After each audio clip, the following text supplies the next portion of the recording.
We are the Group 2 and we will be discussing about Erikson's stages of psychosocial development.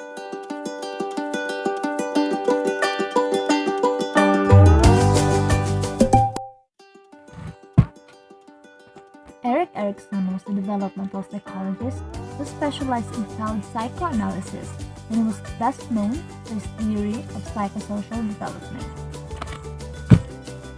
According to Erikson, during each stage, the person experiences a psychosocial crisis which would have a positive or negative outcome for personality development. By resolving these crises, we develop psychosocial strengths or character traits that help us become confident and healthy people. Before we discuss the stages of Erikson's psychosocial theory, did you know that this provides us a broad framework of how a person is developed through the entire lifespan? And it also allows us to understand the importance of social relationship as a person develops. So let's go and tackle now stages 1 and 2. Stage 1. The first stage of Erikson's psychosocial development is the trust versus mistrust. So this stage is the most important stage according to Erikson, as it shapes their view of the world as well as their overall personality. So this stage lasts until the child is around 18 months old from birth.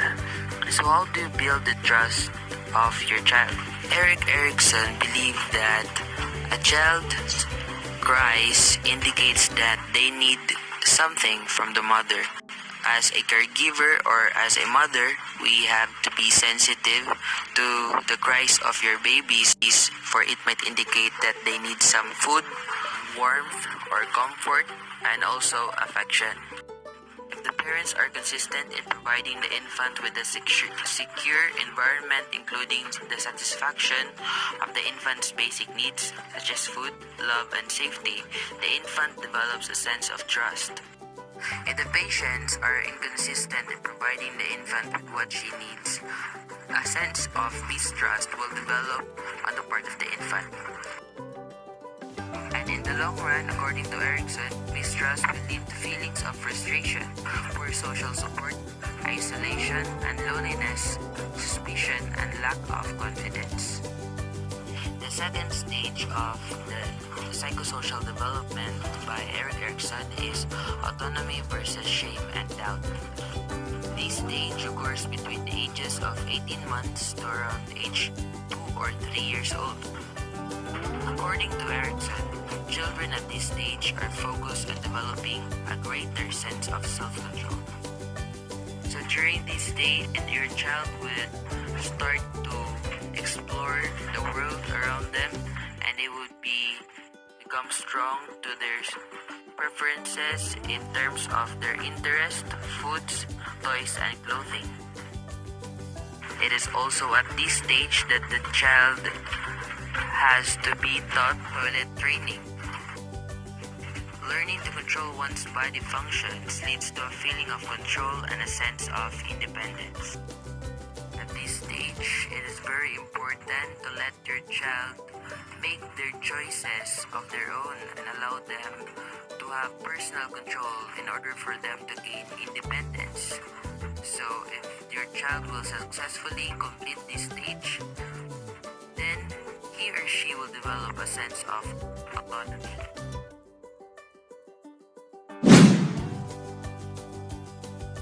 So the third stage, which is the initiative versus guilt.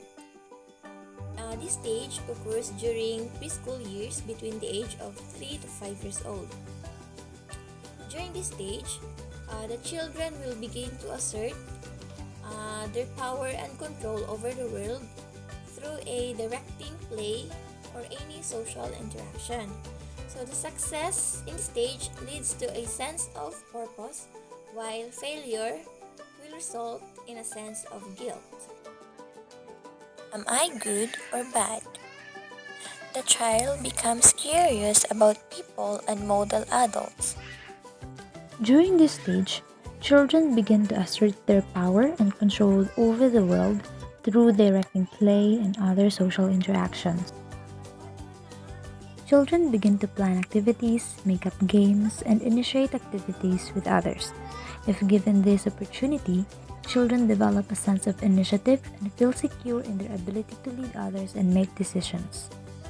If children are punished for attempts to show initiative, Uy, ganun they gipagawas na are ko sa inyo likely ng to mother. develop a sense of guilt. Sabaan mo mong daddy, Ana.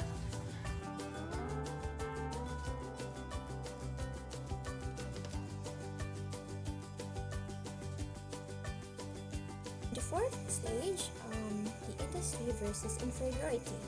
So children are at this stage where they will be learning to read and write, to do sums or to do things at their own. So if the children are encouraged and reinforced for their initiative, they will begin to feel industrious and feel confident in their ability to achieve their goals. And if the children cannot develop this specific skill, they feel that the society is demanding. Then they may develop a sense of inferiority. During school and other social activities, children receive praise and attention for performing various tasks such as reading, writing, drawing, and solving problems.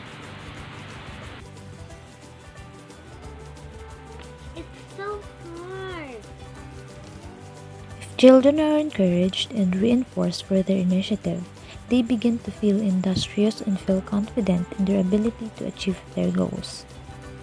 Just follow the lines on the paper, Gwenny. Okay, I try it.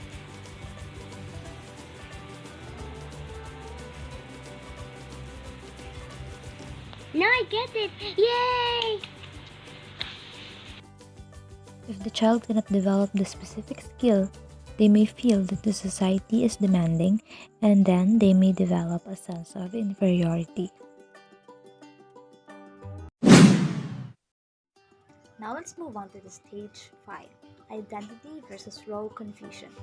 The fifth psychosocial stage takes place during the often turbulent teenage years, which is around 13 to 21 years old.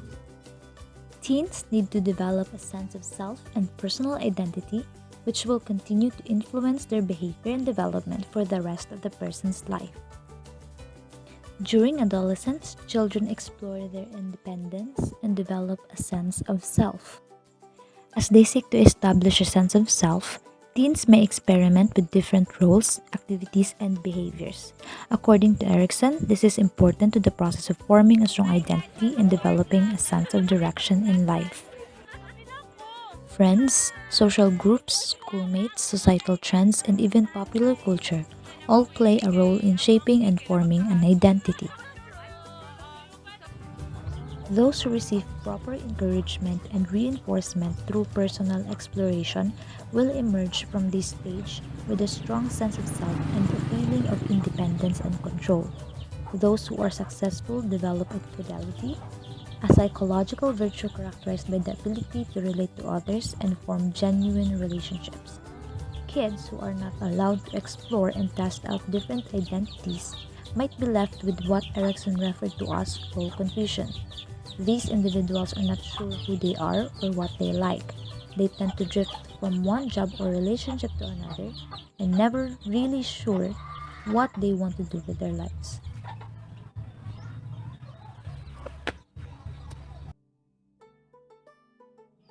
Let's now go to the sixth psychosocial stage, intimacy versus isolation.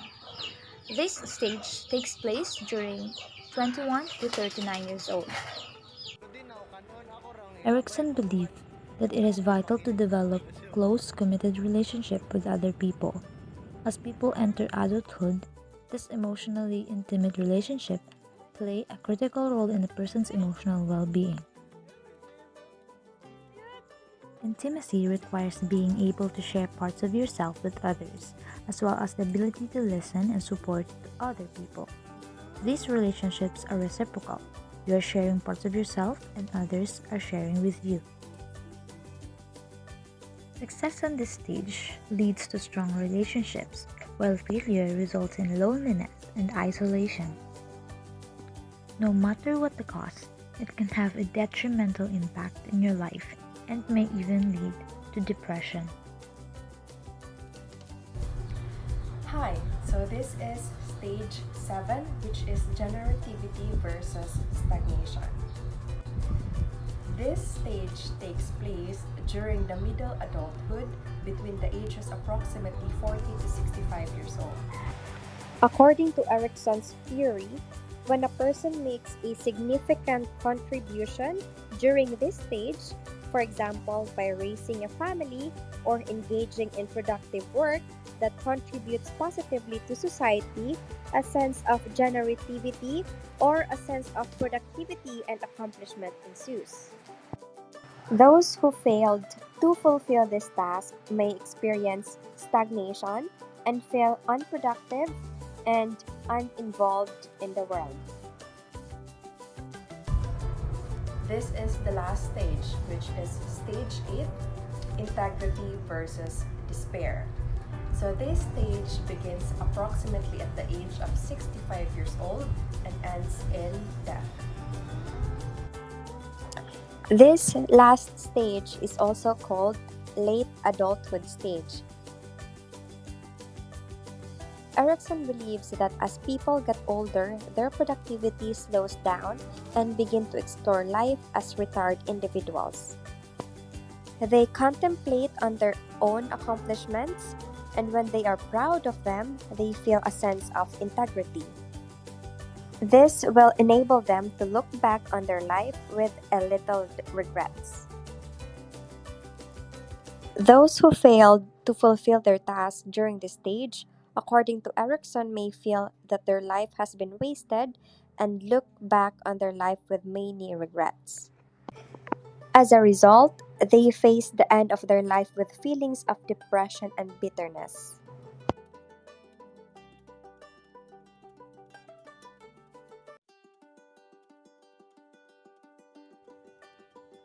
The application of Erikson's stages of psychosocial development will help in analyzing the patient's symptomatic behavior in the context of traumatic past experiences and struggles in the current developmental phase.